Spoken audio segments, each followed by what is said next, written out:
Miss Natural, yeah, yeah. How did Megawatts, what you saw happening with Fresh, how did that like continue to give you that push on your musical journey?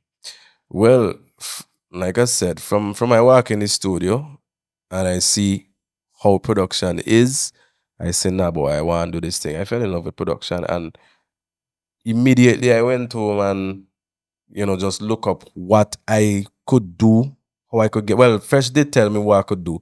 He told me he specifically. I don't even think he been using Fruity Loops at the time, but he specifically told me to check out Fruity Loops, and I went. I downloaded Fruity Loops, pirated Fruity Loops. Big up LimeWire. Fruity Loops is production software. Software, sorry. Yeah. For beginning producers or just in general? Everybody does use it still. Yeah, because I remember it was a common name in producers when you Yeah. get into production. It's Fruity Loops that people usually start with. Yeah, people use Fruity Loops, Studio One. That means the main beginners one, but even big producers does use it. So yeah, and I remember after I downloaded that Fruity Loops, it was so complicated. This thing did look so foreign to me. I didn't understand what I looking at. But I said, nah, I had to learn this thing. Every day, I would say for 6 months, every single day, when I come home from school, I would put in at least 6 more hours just learning Fruity Loops. When you have time for study.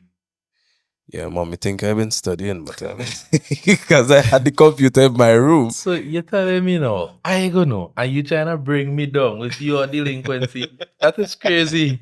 But 6 hours is real dedication. Yeah, I definitely put in the time just to learn this, because it started. You go end up and start out like you could tell it sound like real amateur, right? You thinking, yeah, boy, this is the baddest thing, and then when you listen something compared to like what Fresh have, you're like, nah, I had to do better. So it's like you just even more motivated, like, yeah, man, let we get this thing sounding to the quality that we need it to sound like. And I just keep putting in the work until I felt like, yeah, and like I said, for at least 6 months straight, every day I dip on Fruity Loops. Could you remember which song was it when you felt like, yeah, this was done properly? It was like a R&B type style of song, genre, and it didn't name gosh, boy, what the name boy, I know it been name Making Love Rhythm.